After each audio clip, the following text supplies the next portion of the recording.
ఎన్నికలకి ఇంకా నెల రోజుల పైన మాత్రమే టైం ఉంది. సో మొదటిసారి ఓటేయబోతున్న యువకులు యువ ఓటర్లు ఎవరికి ఓటేయాలి, ఏం ఆలోచించాలి, ఎలా ఆలోచించాలి, ఎవరి ట్రాక్ రికార్డును చూసి అసెస్మెంట్ ఏ విధంగా చేసుకోవాలి, సో వీళ్ళ యొక్క మొదటి ఓటు హక్కును ఏ విధంగా వినియోగించుకోవాలి అన్న దాని గురించి ఇవాళ ప్రత్యేకంగా యువ ఓటర్ల కోసం, ఫస్ట్ టైం ఓటు హక్కును వినియోగించుకోబోతున్న వీళ్ళ కోసం దాని డిస్కషన్ అండి. 18 ఏళ్ళు నిండగానే ఓటు హక్కును వినియోగించుకునే హక్కు రాజ్యాంగం మనకిచ్చింది.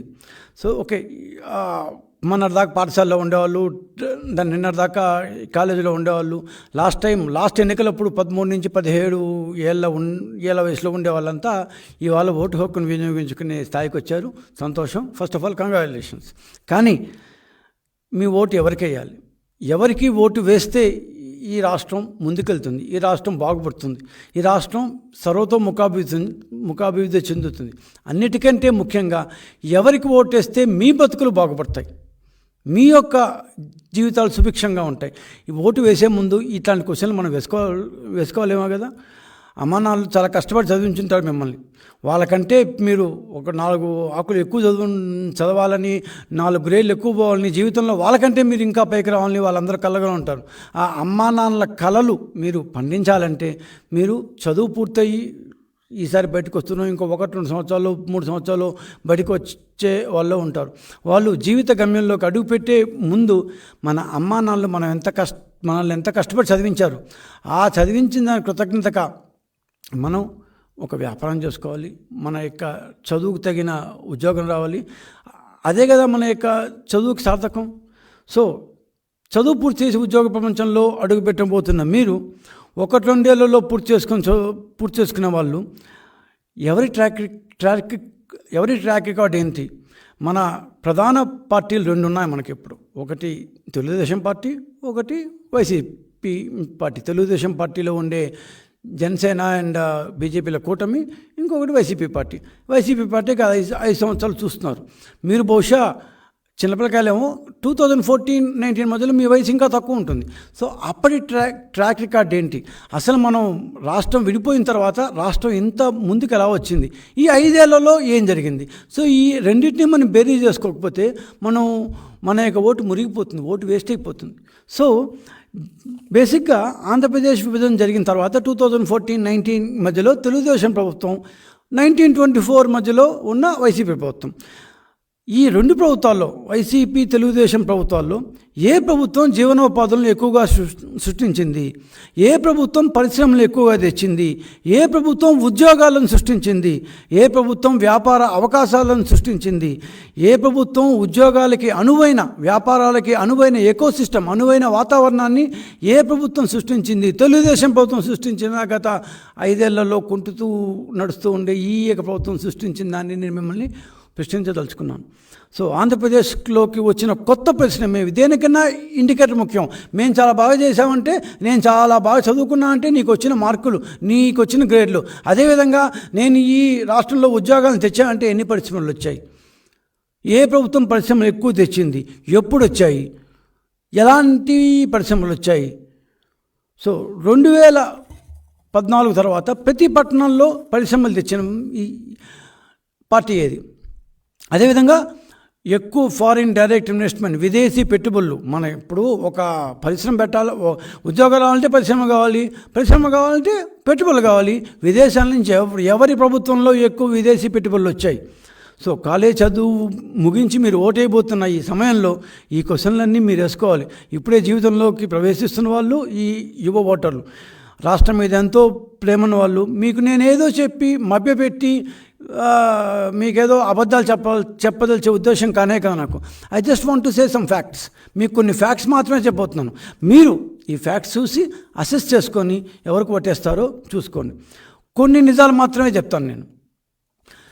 2014లో మీ అందరికప్పుడు ఈ యువ ఓటర్లకి బహుశా అరౌండ్ 13, 14, 15 ఇయర్స్ ఏజ్లో ఉంటారు. అంటే 8th class, 9th class, 10th class ఉంటారు మీరు.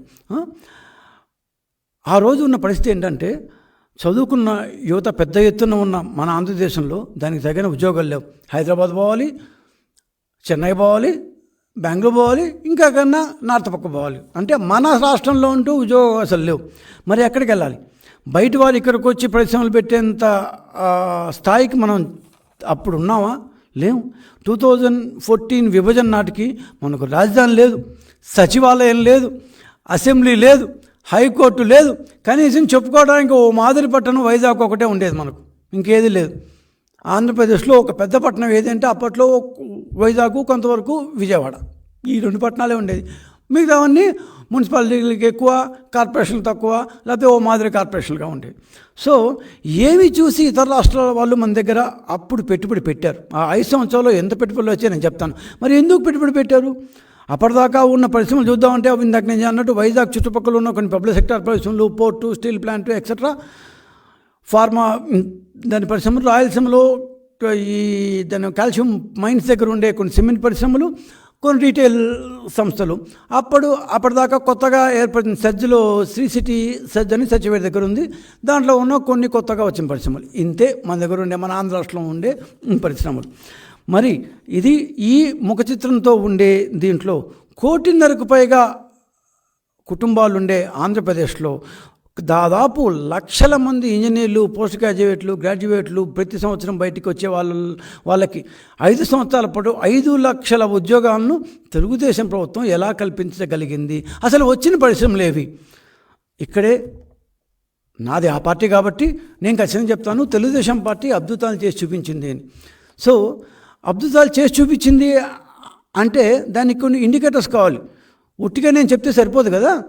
2014-19 వచ్చిన పరిశ్రమలు హైదరాబాద్ మినహా, హైదరాబాద్ లేకుండా మిగిలిన ప్రాంతాల్లో 60 ఏళ్లలో కూడా అన్ని పరిశ్రమలు రాలేదు. మన స్వాతంత్రం ఆంధ్ర రాష్ట్రం ఏర్పడినప్పటి నుంచి. రాజుని బట్టి రాజ్యం, రౌతుని బట్టి గుర్రం అంటారు. ఎవడు గుర్రం, ఎంత గుర్రం అందరికీ ఒకటే, కానీ ఆ పైన ఉండేవాడు ఎంత ఎంత చాకచక్యంగా గుర్రం తోలుతాడో రాష్ట్రం కూడా అంత చాకచక్యంగానే పరిపాలించబట్టే ముందుకు పోతుంది. ప్రభుత్వాన్ని నడిపించే ముఖ్యమంత్రి ఎంత బాగా పనిచేస్తే, రాజుని బట్టే రాజ్యం ఎంత బాగా పనిచేస్తే, తన రాష్ట్రాన్ని తనకున్న వనరుల్ని ఉపయోగించుకుని రాష్ట్రాన్ని మార్కెట్ చేసుకునే తీరుని బట్టే రాష్ట్రంలో పరిశ్రమ ఏర్పాట్లో మనం కల్పించే సౌలభ్యాన్ని బట్టి బయట వారు మన దీన్ని పరిశ్రమలు పెడతారు. సో ఇవంతా చెప్పిన తర్వాత అసలు ఏమొచ్చాయి సార్ పరిశ్రమలు? ఊరికే మాట్లాడి పరిశ్రమలు వచ్చాయా అంటే వచ్చాయి. ఖచ్చితంగా కనీసం 100 పెద్ద పరిశ్రమలు వచ్చాయి. కనీసం అన్ని 100 నేను ఇప్పుడు చెప్పి మేము బోరు కొట్టించాను, కానీ ఒక 10-12 చెప్తాను, మీకే అర్థమవుతుంది. యువ ఓటర్లకి మన రాష్ట్రంలో 2014-19 మధ్యలో వచ్చిన పరిశ్రమలు ఏవి? మొట్టమొదటిసారి స్వాతంత్రం వచ్చినప్పటి నుంచి ఆంధ్రప్రదేశ్లో ఒక కార్ల పరిశ్రమ తన యూనిట్ని ఇక్కడ పెట్టింది. ఇన్ని సంవత్సరాల్లో తమిళనాడులో వచ్చాయి, కర్ణాటకలో వచ్చాయి, ఎక్కడెక్కడో వచ్చాయి, కానీ మహారాష్ట్రలో వచ్చాయి, యూపీలో వచ్చాయి. ఎక్కడ ఆంధ్రప్రదేశ్లో ఇంతవరకు ఒక్క కార్ల పరిశ్రమ రాలేదు. చంద్రబాబు నాయుడు ఫోటాన్ కార్లని మలేషియా కార్ల కోసం ప్రయత్నం చేసిన మాట వాస్తవమే, కానీ అది అప్పట్లో 2003-4లో ఎందుకో పూర్తిగా అది కాలేదు. అందులో గవర్నమెంట్ పోయింది. బొత్స సత్యనారాయణ లాంటి వాళ్ళు కంపెనీలు పెట్టారు, వాళ్ళు డబ్బులు తినేశారు. అవంతా వేరే విషయం. అప్పటికి పాపం యువకులు పుట్టి కూడా ఉండరేమో. ఎంత పాత కాంగ్రెస్ యొక్క ఇది. ఆ కాంగ్రెస్ బొత్స గారే ఇప్పుడు ఇక్కడ మంత్రిగా ఉన్నాడు. డబ్బులు పోనా ఏం చేద్దామన్నాడు ఆయన.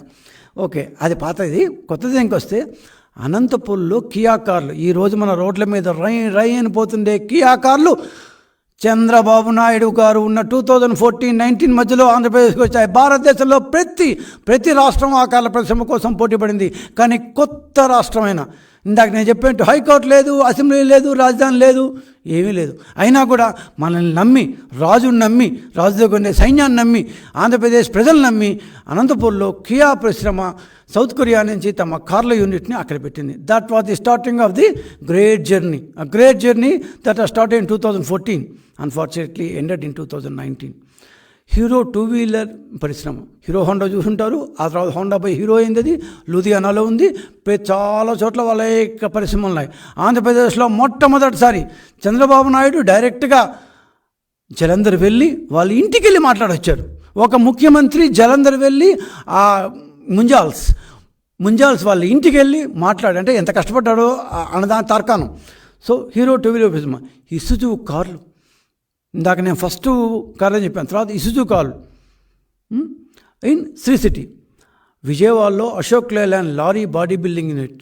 విజయవాడలో ఆటోమొబైల్ పరిశ్రమ ఫేమసే, కానీ తయారీ కేంద్రం ఎప్పుడు లేదు. బయట నుంచి లారీలు తెచ్చి ఇక్కడ తోలేవాళ్ళం. కానీ విజయవాడలో ఒక లారీ పరిశ్రమ వస్తుంది అని చెప్పి ఏమన్నా ఊహించాము మనం? దాన్ని చేసి చూపెట్టింది. దెన్ ఫ్లెక్స్ట్రానిక్స్, ఎలక్ట్రానిక్ తయారీ పరిశ్రమని తీసుకొచ్చాం, ఎంఓయూ చేసుకున్నాం వైజాగ్లో. జియోమీ ఫోన్లు మనందరం వాడుతూనే ఉంటాం. ఫాక్స్కాన్ ఐఫోన్ల తయారీ, ప్రతి ఒక్కరి దగ్గర ఐఫోన్లు ఉంటాయి. నా దగ్గర నుండి ఇంకోటి దగ్గర నుండి ఐఫోన్ల తయారీ. ఈ ఫాక్స్కాన్ అని తైవాన్కి చెందిన సంస్థకి యాపిల్ వాళ్ళు ఐఫోన్ తయారీ ఇస్తారు. వాళ్ళు మన శ్రీ సిటీలో పెట్టారు. కొన్ని వందల వేల మంది మహిళలు ఆ ఐఫోన్ తయారీ కేంద్రంలో ఫాక్స్కాన్లో పనిచేస్తున్నారు. ఇది కూడా 2014-19 మధ్యలో తెలుగుదేశం గవర్నమెంట్లోనే వచ్చింది. టీవీఎస్ గ్రూప్, అందరూ టీవీఎస్ సుజుకులు ఉంటారు. టీవీఎస్ గ్రూప్ బ్రేక్స్ ఇండియా మొట్టమొదటిసారిగా ఆంధ్రప్రదేశ్లో ఒక యూనిట్ పెట్టింది. తమిళనాడుకు చెందిన ఫేమస్ గ్రూప్ టీవీఎస్ మొట్టమొదటిసారిగా శ్రీ సిటీని దాటి కొద్ది దూరంలో మొట్టమొదటిసారి బ్రేక్స్ ఇండియా వాళ్ళ యొక్క సపరేట్ కంపెనీ ఇది, బ్రేక్స్ ఇండియా యొక్క యూనిట్ పెట్టింది. ఏషియన్ పెయింట్స్ ప్రతిరోజు మనం వింటూనే ఉంటాం, వాళ్ళు పెట్టారు. Burger Paints, Ramco cements, Flora ceramics, Chettinad cement, Kalyani steel, Coca Cola unit, Britannia, Pepsi, ఇట్లా నేను కొన్ని వందలు చదవగలను. అందరూ దాని మొబైల్ వాడుతూనే ఉంటాం కదా. సెల్కాన్, కార్బన్, డిక్సన్ అన్నీ తిరుపతి చుట్టుపక్కల ఇన్ని టెలిఫోన్ కంపెనీలు వస్తాయని 2012లో నా ఊరు తిరుపతి.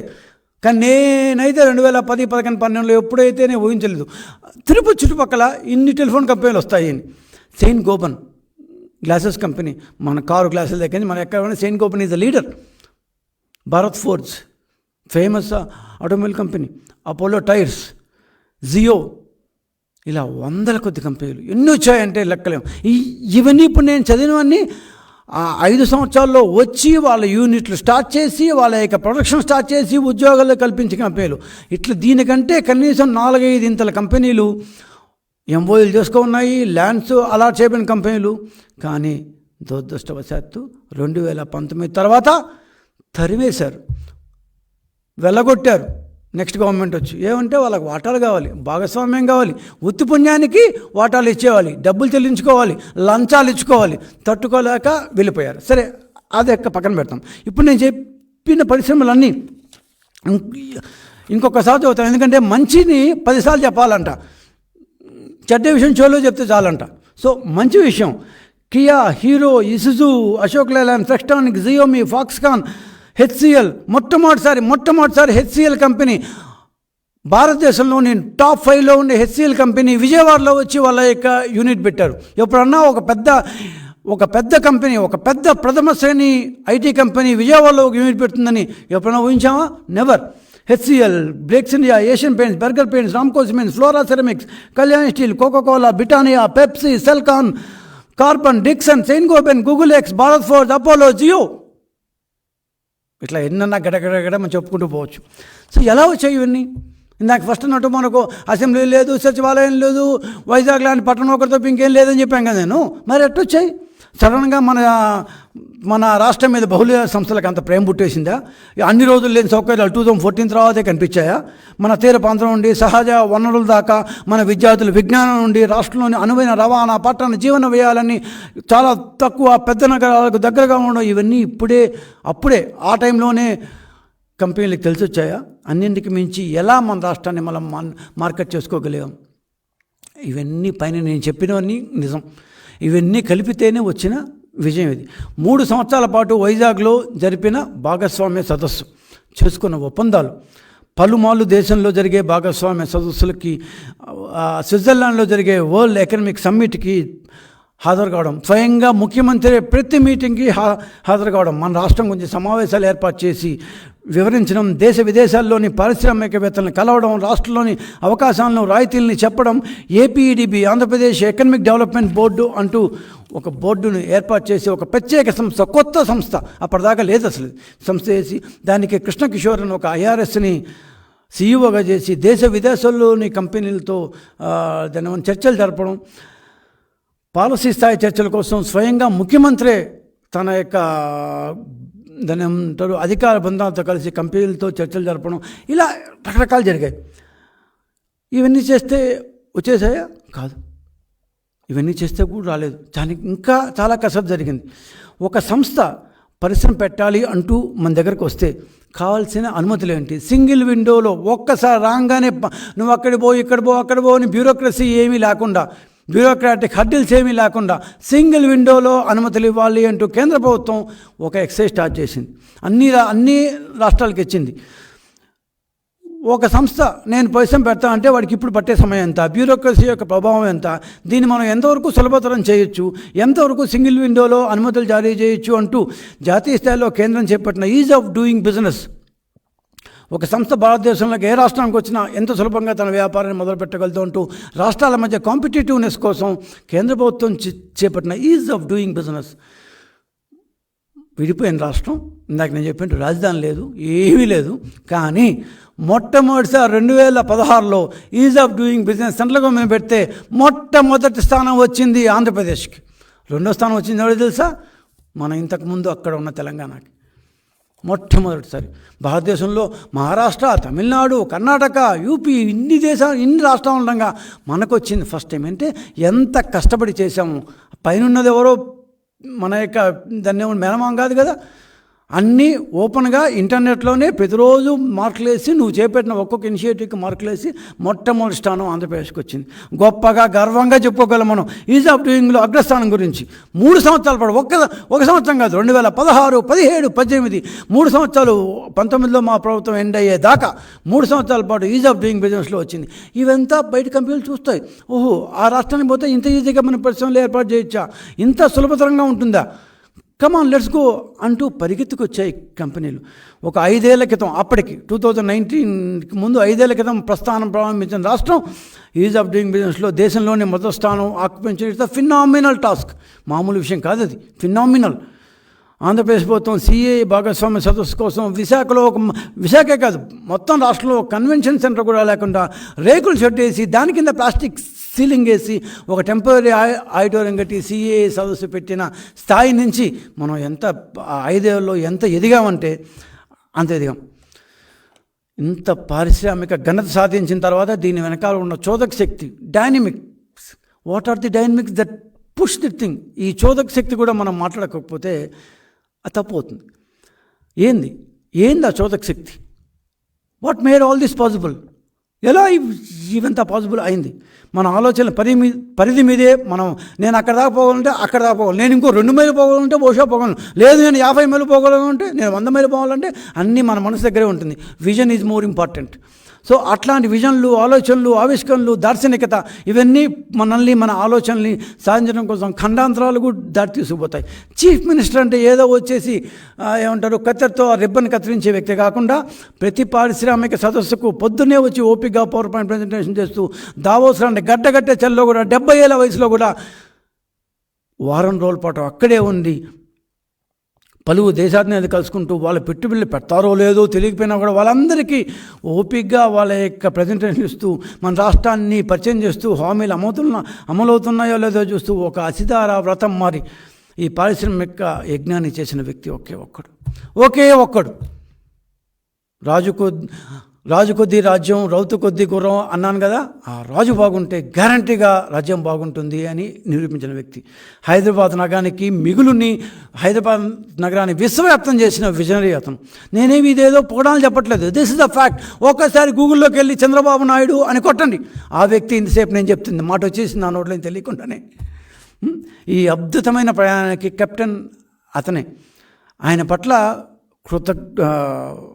ఆరాధన భావం ఉండకపోవచ్చు, అది వ్యక్తుల ఇష్టం. కానీ ఆంధ్రప్రదేశ్ ప్రజలకి కృతజ్ఞత మాత్రం ఉండాలి. నువ్వు వాళ్ళని రాజకీయంగా కొంతమంది విభేదించవచ్చేమో, కొంతమంది కారణం లేకుండానే ఆయన నచ్చకపోవచ్చేమో, కానీ దేశంలో ఉమ్మడి ఆంధ్రప్రదేశ్ని, విభజన అయిన తర్వాత విభజిత ఆంధ్రప్రదేశ్ని పరిశ్రమల పరంగా, ఉద్యోగాల పరంగా, ఆర్థికంగా, సంక్షేమ పరంగా అగ్రస్థానంలో నిలబెట్టిన ఒకే ఒక వ్యక్తి చంద్రబాబు నాయుడు. ఈ విషయం మనం మర్చిపోతే మనం కృతజ్ఞులం. ఖచ్చితంగా మనకు మంచి చేసామని మనం గుర్తుపెట్టుకోవాలి. ఆంధ్రప్రదేశ్ రాష్ట్ర ప్రజలుగా, మన ఉద్యోగార్థులుగా, మన వ్యాపారస్తులుగా, కాబోయే వ్యాపారస్తులుగా, యువ ఓటర్లే కావచ్చు, అందరూ కావచ్చు, కృతజ్ఞత మాత్రం ఉండాలి. ఆంధ్రప్రదేశ్ దాటి బయటికి వెళ్తే I belong to the state where Chandrababu Naidu from where Chandrababu Naidu hails from. నేను ఏ స్టేట్ నుంచి వచ్చా అంటే చంద్రబాబు నాయుడు ఏ స్టేట్ నుంచి వచ్చాడో ఆ స్టేట్ నుంచి నేను వచ్చా అని గర్వంగా ఈరోజు అమెరికాలో మన తెలుగు వాళ్ళు చెప్పుకుంటున్నట్టుగా అంత గర్వంగా చెప్పుకోగల వ్యక్తి మనం కృతజ్ఞత చూపించడం తప్పేం లేదేమో. I belong to the state where Chandrababu Naidu hails from. I heard it. నేను స్వయంగా విన్నాను. Oh you are from the state where Chandrababu Naidu come from అని తెల్లోళ్ళు మాట్లాడే మాటలకు నేను చాలాసార్లు విన్నాను. సరే, ఇవంతా అయ్యాయి, బాగానే ఉంది. 2019లో దురదృష్టవశాత్తు ఒక ఛాన్స్ అంటూ ఇంకో వ్యక్తి వచ్చారు. సరే, మేమేమనుకున్నాం దాని ఏముందిలే, సరే ఒక ఛాన్స్ అంటూ వచ్చాడు, ఆయన కూడా బాగానే చేస్తాడేమోలే అనుకున్నాం. కానీ చేయలేదు. ఒక్క మాటలో చెప్తాను, చేయలేదు. మన రాష్ట్రంలో కరెక్ట్గా మనం ప్రస్తుతం ఉద్యోగాలు, వ్యాపారాలు దీని గురించి మాట్లాడతాం కాబట్టి దానికి మనం కన్ఫైన్ అయితే ఇప్పుడు ఆయన చేసిన ఏమంటారు చెయ్యకూడని పనులు చాలా చేశారు. ఆయన ఒక రాష్ట్రం ఏ విధంగా ముందుకు పురోగమించకూడదో ఆ విధంగా దాన్ని ఆపేయాలనే ఉద్దేశం ఏమో కానీ రకరకాల పనులు మొత్తం చేసేసి ఆంధ్రప్రదేశ్ స్టాల్ చేశారు. ఆంధ్రప్రదేశ్ యొక్క అభివృద్ధిని ఆపేశారు. వచ్చిన పరిశ్రమల కంటే వెళ్ళిపోయిన పరిశ్రమలు ఎన్ని అని లెక్క వేసుకోవాల్సిన పరిస్థితులు లాక్కొచ్చారు. పరిశ్రమలు తరిమేశారు, రాష్ట్రం నుంచి వెళ్ళగొట్టారు, లంచాలు కావాలన్నారు, బాగా ఇమ్మన్నారు, బెదిరించారు. భయపడి చాలా పరిశ్రమలు వెళ్ళిపోయినాయి. ఈ పరిశ్రమ ప్రభుత్వానికి భయపడి వెళ్ళిపోయిన ఒక్కొక్క కంపెనీల పేర్లు సహా చెప్పగలను. వీరి ఆశలకు, గొంతెమ్మ కోరికలకు తట్టుకోలేక వెళ్ళిపోయినవి భారతంలో అతి ప్రముఖమైన రిలయన్స్ లాంటి కంపెనీలు. తిరుపతిలో 150 ఎకరాలు పెట్టి ఎలక్ట్రానిక్ సిటీ పెడతాము వచ్చిన రిలయన్స్ కంపెనీ నాకు వద్దు మహాప్రభు, 150 నీ ల్యాండ్ వద్దు, నువ్వు వద్దు అని రిలయన్స్ కంపెనీ. భారతదేశంలో అంతకంటే పెద్ద కంపెనీ లేదు. వరల్డ్ నెంబర్ అంబానీ ప్రపంచంలో 10వ అత్యధిక ధనవంతుడు, అత్యధిక ఫోర్బ్స్ లిస్ట్ ప్రకారం 3 రోజుల క్రితం number 10th ranked man in the world. అట్లాంటి వ్యక్తి కూడా 150 ఎకరాల ల్యాండ్ నాకు వద్దు, నేను బతుకుండి ఇంకెక్కడ పోతాను బాబు అనేసి వెళ్ళిపోయారు. ఒక్కసారి తెచ్చిన పరిశ్రమల సంగతి వాళ్ళే అడగాలి, వాళ్ళే చెప్పాలి. ఒక్క పరిశ్రమ కనీసం టాప్ 5 పరిశ్రమలు చెప్పండి. నేను వాళ్ళు వచ్చిన తర్వాత వెళ్ళిపోయిన పరిశ్రమలు చెప్తా. వైసీపీ వచ్చిన తర్వాత తెచ్చిన పరిశ్రమలు కాదు, వెళ్ళిపోయిన పరిశ్రమలు చెప్తాను. శ్రీకాకుళంలోని, అక్కడి నుంచి వద్దాం, శ్రీకాకుళంలోని ఫుడ్ ప్రాసెసింగ్ పరిశ్రమలు వెళ్ళిపోయినాయి. విశాఖలో లూలు గ్రూప్ దాదాపు ల్యాండ్ ఇచ్చేసాం, కన్స్ట్రక్షన్ స్టార్ట్ చేసింది. వీళ్ళు పెట్టే బాధలు తట్టుకోలేక దండం పెట్టి వెళ్ళిపోయారు. నాకు వద్దురా భగవంతురా అని. ఎక్కడికి వెళ్ళారు? మళ్ళీ ఏం బయట దేశాల బాలా, పక్క నుండే హైదరాబాద్కి వెళ్ళిపోయారు. Visakha loss, Hyderabad gain. The loss of Visakha is the gain of Hyderabad. అంతే. 70,000 కోట్ల విశాఖ అదాని డేటా సెంటర్తో మేము మొత్తం ల్యాండ్ ఇచ్చి అన్నీ స్టార్ట్ చేయబోతున్న సమయంలో దాన్ని మళ్ళా వాళ్ళతో మాట్లాడ ఏమైందో మనకు తెలియదు కానీ 3,000 కోట్లు అంట. ఎక్కడ 70,000 కోట్లు, ఎక్కడ 3,000 కోట్లు? ఫ్రాంక్లిన్ టెంపుల్టన్ తరివేశారు. సింపుల్. చాలా పెద్ద కంపెనీ, ల్యాండ్ ఇచ్చాం, ఆ ల్యాండ్ కూడా వద్దని వెళ్ళిపోయారు. హెచ్ఎస్బిసి ఎప్పటి నుంచో ఉంది, మేము తెచ్చింది కాదు అది, ఎప్పటి నుంచో ఉంది అది, వాళ్ళు కూడా వెళ్ళిపోయారు.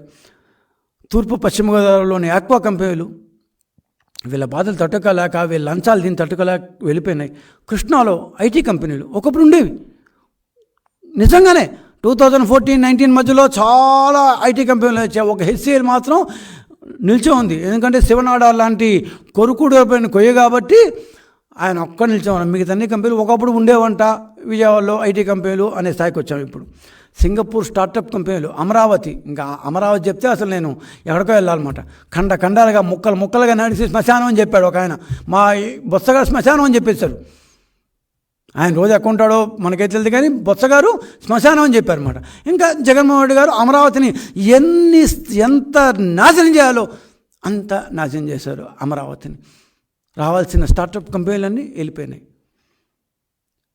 సంగం డైరీ, ఎలాగైనా ఈ సంగం డైరీని, గుంటూరు సంగం డైరీని, ఏమంటే ఆయన టీడీపీలో ఉంటాడు కాబట్టి, అరే పార్టీలకి వ్యాపారాలకి సంబంధం ఏంటి? మేమేమన్నా 2014-19 మధ్యలో ఇప్పుడు వైకాపాలో ఉన్న పార్టీల వాళ్ళ వ్యక్తులు వ్యాపారాలు చేసుకోవట్లేదా? మేము పోయిన వాళ్ళ వ్యాపారాల దగ్గర పోయామా? కనీసం తాకామా? మాట్లాడాము అసలు? కానీ మీరు కేవలం మా పార్టీలో ఉన్న వ్యక్తుల వ్యాపారాల దగ్గరికి మీద మాత్రం వాళ్ళ యొక్క ఏమంటారు జీవనోపాధి మీద దెబ్బకొట్టడానికి ప్రయత్నించారు. ఒకటి కాదు, రెండు కాదు. సంఘం రైతు స్టార్ట్ చేశాను కదా, ఎట్లాగైనా సరే దీన్ని మూసేయాలని ట్రై చేశారు. ఏదో కోట్లు ఉన్నాయి కాబట్టి పాపం బతికిపోయారు అనమాట. దట్స్ ఎ కోఆపరేటివ్, రైతుల కోఆపరేటివ్ అది. ఏషియన్ పేపర్ పల్ప్ పరిశ్రమ అప్పట్లో హైయెస్ట్ ఎఫ్డిఐ అయ్యేది ఒంగోలు దగ్గర. దాదాపు 1,25,000 కోట్లు ఇండోనేషియాకి చెందిన సంస్థ. వచ్చిన తర్వాత వెళ్ళిపోయింది. దెన్ విండ్ సోలార్ కంపెనీలు నెల్లూరులో పత్తా లేవు. రిలయన్స్ జియో, ఇందాక నేను చెప్పాను కదా, భూమి కూడా ఇచ్చాం అప్పట్లో. మొత్తం ఆ యొక్క జియో కాంపౌండ్స్ అన్నీ తయారు చేయడానికి 150 ఎకరాలు ల్యాండ్ కూడా వద్దని వాళ్ళు పరిగెత్తి వెళ్ళిపోయారు. హోలీటెక్ చిత్తూరు ఎందుకు వెళ్ళిపోయిందో. అమర్ రాజా చిత్తూరు 10,000 మంది ఉద్యోగులు వస్తున్నాయి. ఇది మళ్ళీ ఇందాక నేను చెప్పినట్టు the loss of Tirupati, Andhra Pradesh is the loss of Hyderabad. వాళ్ళు రోజా పూలు పరిచి మరి పువ్వుల్లో రెడ్ కార్పెట్ వేసి లాక్కెళ్ళారు అమర్ రాజాని. మనం తరిమేసేదాకా ఊరుకోలేదు. రాజపాళ్యం మిల్స్, దాని తమిళనాడు చెందిన రాజపాళ్యం మిల్ చిత్తూరు స్టాప్ చేశారు. Triton solar in Chittoor, mega seed park, ఇదైతే ఘోరం. ఎందుకు ఆపేశారో కూడా తెలీదు. కర్నూలులో కియా అనుబంధ సంస్థలు, కియా కాలు పెట్టిన తర్వాత ఒక కారుకి చాలా వెండర్ కంపెనీస్ కావాలి, అనుబంధ సంస్థలు కావాలి, అలీడ్ సంస్థలు. వాళ్ళు ఇక్కడ పెడతా ఉన్నారు. ఎందుకంటే కియా ఎండీని ప్రారంభోత్సవం రోజు అక్కడ ఎంపీ వేలు పెట్టి ఇస్తావా లేదా, అందరూ ఫోటోలు చూసుంటారు, ఇట్లా వేలు పెట్టి బెదిరించారు ఎండీని. ఆ మూల పిలుచుకుపోయి ఇట్లా వేలు పెట్టి, పాపం ఆయన దిక్కులు చేయలేక ఏమి గమ్మని తలంచుకున్నాడు, అక్కడ ఏం గొడవ చేయలేక. అందుకే వాళ్ళ యొక్క అనుబంధ సంస్థలన్నీ ఇక్కడ వద్దురా బాబు, ఇంకేదో ఇక్కడ పెట్టాల్సింది పెట్టేశాము, వద్దురా బాబు అంటూ నార్త్కి వెళ్ళిపోయినాయి. జాకీ, ఫేమస్ జాకీ సంస్థ అనంతపూరు. మన రాయలసీమ, నాది రాయలసీమ, మేది రాయలసీమ, మా వాళ్ళందరూ అక్కడే, అసలు టికెట్లు అందరూ మా వాళ్ళకే ఇచ్చుకున్నాం అక్కడ జాకీ పరిశ్రమ. నేను ఇప్పుడు చెప్పినవి రాయలసీమే, దాదాపు 5-6 చెప్తున్నా వరుసగా. జాకీ సంస్థ పారిపోయింది. నేను చెప్పాలంటే నా ల్యాండ్ వద్దురా బాబు అని చెప్పి పారిపోయింది. కడప జువారీ సిమెంట్స్ ఇప్పటిదాకా పత్తా లేదు.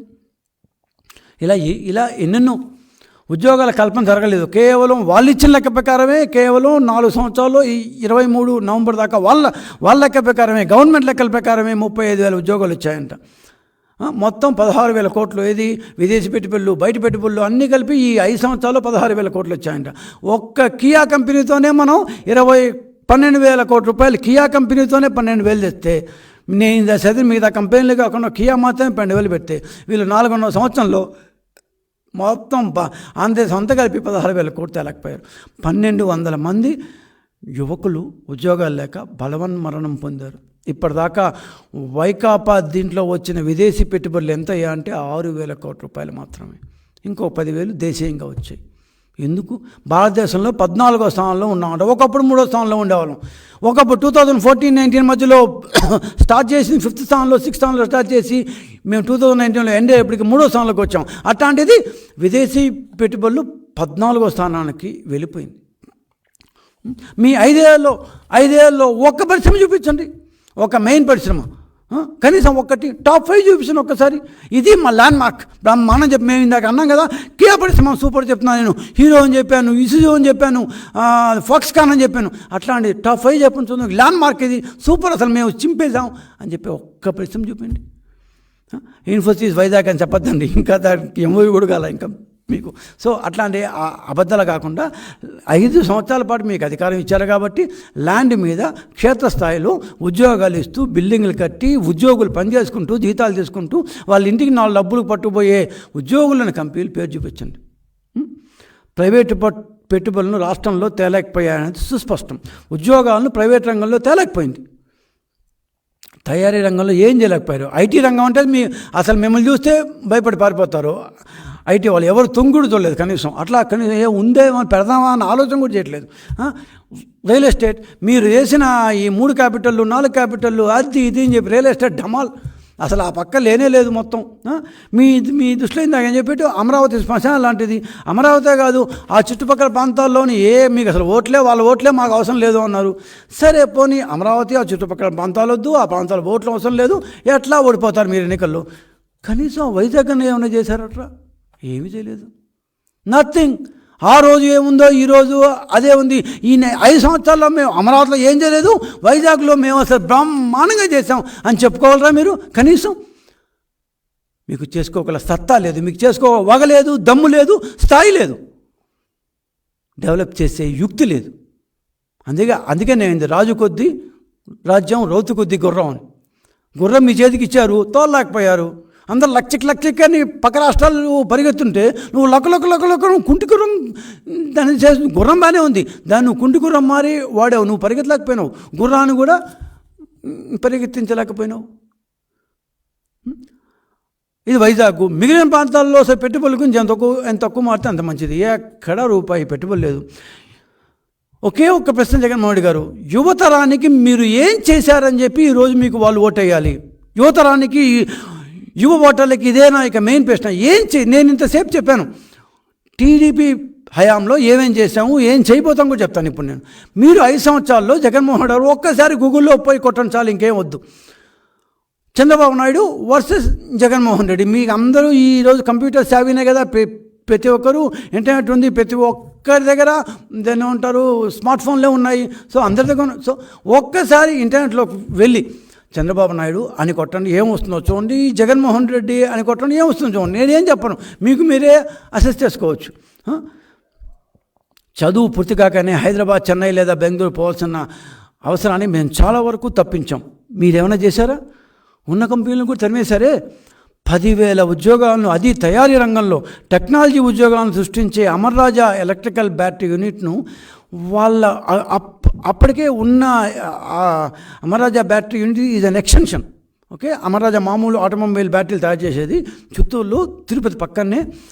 అది ఎక్స్టెన్షన్గా ఎలక్ట్రికల్ బ్యాటరీలు తయారు చేయాలని ఇప్పుడు దాని అందరూ చూస్తుంటారు. ఎలక్ట్రికల్ కార్లు, బైక్స్ ఫేమస్ అయిపోయాయి కాబట్టి ఎలక్ట్రికల్ బ్యాటరీలు తయారు చేయాలంటే ఎంత కసిగొట్టి వాళ్ళ ఎగ్జిస్టింగ్ ఫ్యాక్టరీకి నీళ్ళను ఆఫ్ చేస్తారు. అరే, తాగే నీళ్ళను ఆపేస్తారా? తాగే నీళ్ళను 5 రోజుల పాటు ఆపేశారు. బయట నుంచి తెప్పించుకున్నారు వాళ్ళు. లోపల ఉండే వాటర్ కావాలి. ఒక ఫ్యాక్టరీ, తయారు రంగంలో ఫ్యాక్టరీ కావాలంటే వాటర్ ఈజ్ ఇంపార్టెంట్. లెడ్ ఉంది అంటూ పీసీబీ నుంచి ఒక కాగితం తెప్పించి అప్పటికప్పటికే 5 రోజుల పాటు నీళ్ళు ఆపేశారు, కరెంట్ ఆపేశారు. ఇంత హింస పెడితే ఏ కంపెనీ మాత్రం ఉంటుంది? మళ్ళా చెప్తున్నాను, the gain of Hyderabad was the loss of Tirupati or Andhra Pradesh. 10,000 ఉద్యోగాలను సృష్టించే ఒక కంపెనీని కసికొట్టి తరివేశారు. కసిగా నాకు ఎంత ఆవేదన వస్తుందంటే, 10,000 ఉద్యోగాలను ఒక్క స్ట్రోక్తో తరివేశారు. ఇందాక నేను చెప్పాను, తెలంగాణ వాళ్ళు రెడ్ కార్పెట్ వేసి రోజా పూలు పరిచి మరి బ్రహ్మాండమైన మీటింగ్లు పెట్టి ముఖ్యమంత్రులు వాళ్ళు వీళ్ళు వచ్చి వాళ్ళని అకౌంట్ చేర్చుకొని, నువ్వు రా బాబు నీకేం కావాలి చెప్పి ఇస్తా అన్నారు. The gain of Hyderabad was the loss of Andhra Pradesh.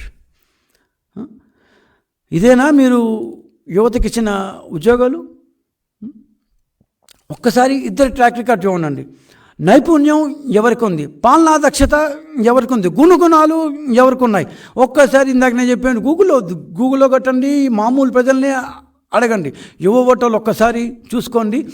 ఎవరు ఈ రాష్ట్రాన్ని ముందుకు తీసుకుపోగల వ్యక్తి, ఈ రాష్ట్ర భవిష్యత్తు ఎవరి చేతిలో మనం పెట్టాలి అని మీకే తెలుస్తుంది. ఎవరి చేతిలో పెడితే ఈ రాష్ట్రం సుభిక్షంగా ఉంటుంది అన్న విషయం మీరు పూర్తిగా తెలుసుకోవాలి.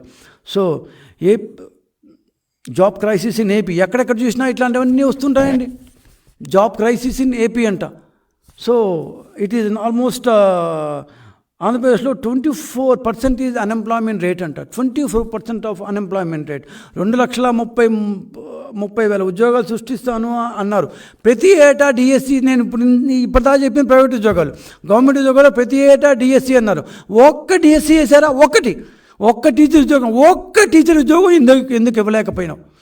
5 సంవత్సరాల్లో ఒక్క టీచర్ ఉద్యోగం కూడా ఎందుకు ఇవ్వలేకపోయినావు? ఇంకా మారితే 4,750 స్కూళ్ళను మూస్తారు. స్కూళ్ళు ఉంటే టీచర్లు పెట్టుకోవాలి, స్కూళ్ళు మూసేస్తే పోలా. 4,750 స్కూళ్ళను మూస్తారు. 5.5 లక్షల మంది విద్యార్థులను ప్రైవేట్ రంగంలో, ప్రైవేట్ స్కూళ్ళకి వెళ్ళిపోతుంటే హ్యాపీగా గమ్ముండిపోయారు. స్కూళ్ళను మూస్తారు. స్కూళ్ళను మూసిన తర్వాత ఇంకా అసలు టీచర్లు ఎందుకు? నో డిఎస్సి, నో ఉద్యోగాలు, నో డిఎస్సి. ప్రైవేట్ ఉద్యోగాలు లేవు, గవర్నమెంట్ ఉద్యోగాలు లేవు. జాబ్ క్యాలెండర్ అన్నాడు ఎలక్షన్ ముందు. అని చెప్పే ఒక్కసారి జాబ్ క్యాలెండర్ చేపడదాకా మీరు వాళ్ళు ఇచ్చిన ప్రకారమే ప్రైవేట్ పెట్టుబడులు. ఇందాక నేను చెప్పినట్టు వచ్చిన కంపెనీలు 57 అంట. ఇది గవర్నమెంట్ ఇచ్చిన ఇది మాట. ఓకే, వచ్చిన పెట్టుబడులు 57, కల్పించబడిన ఉద్యోగాలు 35,883, వచ్చిన పెట్టుబడులు 16,000 కోట్లు. ఇది ఆర్టీఐ దీని ప్రకారం గవర్నమెంట్ ఇచ్చింది. ఇందాక నేను ఎఫ్డీఎల్ గురించి చెప్పా, 14th ప్లేస్ అని. చంద్రబాబు 2014-19 మధ్యలో 5 లక్షల ఉద్యోగాలు సృష్టించారని ఘంటాపథంగా చెప్పుకోవాలి. ఇది మేము చెప్పింది కాదు, అసెంబ్లీలో ఇప్పటి వైకాపా గవర్నమెంటే ఇచ్చిన డేటా. కానీ వాళ్ళు ఇచ్చిన డేటానే 35. సో 5 లక్షల ఉద్యోగాలు సృష్టించిన చంద్రబాబు నాయుడు గొప్పవాడా, టీడీపీ పార్టీ గొప్పదా, లేదా 35,000 ఉద్యోగాలు సృష్టించిన జగన్ గొప్పవాడా, వైకాపా పార్టీ గొప్పదా? రెండింటినీ మీరే బేరీ చేసుకొని ఏది ఎక్కువైతే దాన్ని యువ ఓటర్లే కాదు అందరూ చూసుకొని 5 లక్షల ఉద్యోగాలు పెద్దవా, 35,000 ఉద్యోగాలు పెద్దవా, ఏది గొప్పది? ఇది ఫైనల్గా చెప్పిన తర్వాత తెలుగుదేశం ప్రభుత్వం వస్తే ఏం చేస్తుంది? అట్లీస్ట్ యాజ్ ఫార్ యాజ్ యువ ఉద్యోగాలు యువ ఓటర్లు వాళ్ళ యొక్క జీవనోపాధి వాళ్ళ యొక్క ఉద్యోగాలకు సంబంధించి మేనిఫెస్టో ఎట్లా వస్తుంది నేను బ్రాడ్గా చెప్తాను. ఉద్యోగాల కల్పనపై ఇప్పటి 35,000 ఉద్యోగాల కంటే కొన్ని వేల ఇంతలో మేము ప్రత్యేకంగా శ్రద్ధ పెడతాం. దేశ విదేశాల్లో తిరిగి కొత్త కంపెనీలు తీసుకొస్తాం. ఇంతకుముందు ఎంత శ్రద్ధ పెట్టామో అంతే శ్రద్ధను ఇప్పుడు అంతకంటే 100 రెట్లు ఎక్కువ శ్రద్ధను పెడతాం. ఆంధ్రప్రదేశ్లోని ప్రధాన నగరాలకు ఐటీ కంపెనీలు తీసుకొచ్చే బాధ్యత మాది. ఇది మా హామీ. ఈ రోజు కావాలంటే డేటాస్ రాసి పెట్టుకోండి. ఐటీ కంపెనీలు తీసుకొచ్చే బాధ్యత మాది. ఇది మేము మా పార్టీ తరఫున ఇస్తున్న హామీ. మేము ఖచ్చితంగా ప్రధాన నగరాల్లో ఐటీ పార్కులను పెట్టబోతున్నాం. తయారీ రంగంలో పలు కంపెనీలు తీసుకొస్తాం. రాష్ట్రంలోని ప్రధాన పట్టణాల్లో ఎంప్లాయ్మెంట్ డెవలప్మెంట్ క్లస్టర్స్ని ఏర్పాటు చేయబోతున్నాం. గోదావరి జిల్లాలో ఆగ్రో బేస్డ్ ఇండస్ట్రీస్ని ఖచ్చితంగా ఇంకా తీసుకొస్తాం. అన్నిటికీ మించి అమరావతి రాజధానిని తెస్తాం. Amaravati will be hub of many companies in the days to come. రాసి పెట్టుకోండి. 2024లో మేము అధికారంలోకి రాగానే Amaravati will be a hub of many industries. హైదరాబాద్ని మీరు ఏ రకంగా చూస్తున్నారో ఆ రకంగా అమరావతిని తీర్చిదిద్దాలన్నదే మా ఆకాంక్ష. అమరావతి ఇక్కడ ఉంటుంది, వైజాగ్ ఇక్కడ ఉంటుంది. 2 కళ్ళు అంటారు కదా, అట్లా 2 కళ్ళు, ఒకటి వైజాగ్ ఉంటే ఇంకోటి అమరావతి ఉంటుంది. అంతేగాని ఒక్క కంటి కోసం ఇంకొకటిని పొడిచేంత ఎదవలం మేము కాం. ఇంతకుముందు అమరావతిలో పలు పబ్లిక్ సెక్టార్లకి, పలు రాష్ట్ర ప్రభుత్వాల కార్యాలయాలకి, పలు కేంద్ర ప్రభుత్వ కార్యాలయాలకి ప్లాట్లు అలాట్ చేయడం జరిగింది. వీళ్ళు వచ్చిన తర్వాత వాళ్ళు మేము బిల్డింగ్లు కడతాం రా బాబు అంటే మేము అమరావతి రాజధాని తీసేస్తాలో అయిపోయింది. ఇవేంది ఇప్పుడు కొత్తగా వచ్చి బిల్డింగ్ పబ్బో అన్నమాట. అన్ని బిల్డింగ్లు కడితే కొన్ని 100 ప్లాట్లు ఇచ్చినాం. RBI reserve bank of India is ready to build a building in Amaravati. But state government Amaravati లేదు పర్లేదు నువ్వు పోరా బాబు అని చెప్పారు వాళ్ళకి. అట్లా ఆర్బీఐ కాదు, కొన్ని 100 గవర్నమెంట్ వాళ్ళు, రాష్ట్ర ప్రభుత్వ కార్యాలయాలు, సెంట్రల్ గవర్నమెంట్ కార్యాలయాలు, పబ్లిక్ సెక్టార్ యూనిట్స్ కార్యాలయాలు, ఇవన్నీ అమరావతిలో వస్తే బ్రహ్మాండంగా అవుతుంది. ఖచ్చితంగా ఆ కార్యాలయాన్ని మేము పెట్టిస్తాం. దాంతో మళ్ళా కన్స్ట్రక్షన్ పరిశ్రమ రాగానే వీళ్ళ ఫస్ట్ చేసింది ఇసుక నాశనం చేయడం. కన్స్ట్రక్షన్ మేస్త్రీలు, కూలీలు, రోజువారీ కూలీలు జీవితాలు నాశనం చేశారు.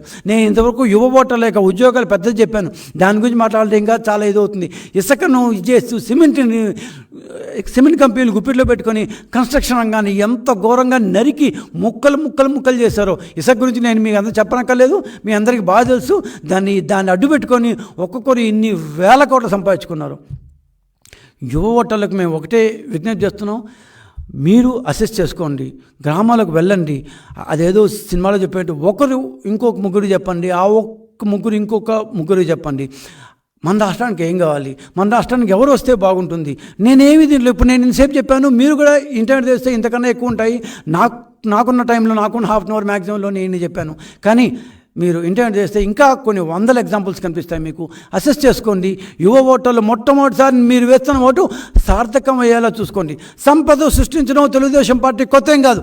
We have done it already. ఇవాళ కొత్తగా మేము చెప్పట్లేదు, ఆల్రెడీ మేము ప్రూవ్ చేసాం. సంపదను సృష్టిస్తాం, అప్పుడు ఖర్చు పెడతాం. అంతేగాని అప్పులు తెచ్చి వడ్డీలు కట్టి ఖర్చు పెట్టే అది కానే కాదు మాది. అవసరం కోసం తప్పనిసరిగా అయితే అప్పులు చేసుకోవాలి, కానీ ముందు సంపాదించరా బాబు. ఉద్యోగాలు చేయి, వ్యాపారాలు సృష్టించు, సంపదను సృష్టించు, అప్పుడు ఖర్చు పెట్టుకో. అంతేగాని వాళ్ళ దగ్గర అప్పులు చేస్తే 4 రోజులకి ఇంటి పైన వచ్చి పడతారు. తెలుగుదేశం పార్టీ యువతరానికి ఒక బంగారు భవిష్యత్తును సృష్టించడంలో పూర్తి పాత్ర వహిస్తుంది. తెలుగుదేశం పార్టీ యువతరంతో ప్రయాణిస్తుంది, వారి జీవితాల్లో వెలుగు నింపుతుంది. ఇది తెలుగుదేశం పార్టీ 42 వసంతాలు పూర్తి చేసుకున్న ఎన్టీఆర్ పెట్టిన తెలుగుదేశం పార్టీ తరఫున తెలుగుదేశం పార్టీ ఇస్తున్న హామీ. ఇది ప్రతిజ్ఞ అనుకోండి, హామీ అనుకోండి, అష్యూరెన్స్ అనుకోండి. ఇది రాష్ట్రం కోసం, మా కోసం చేయట్లేదు.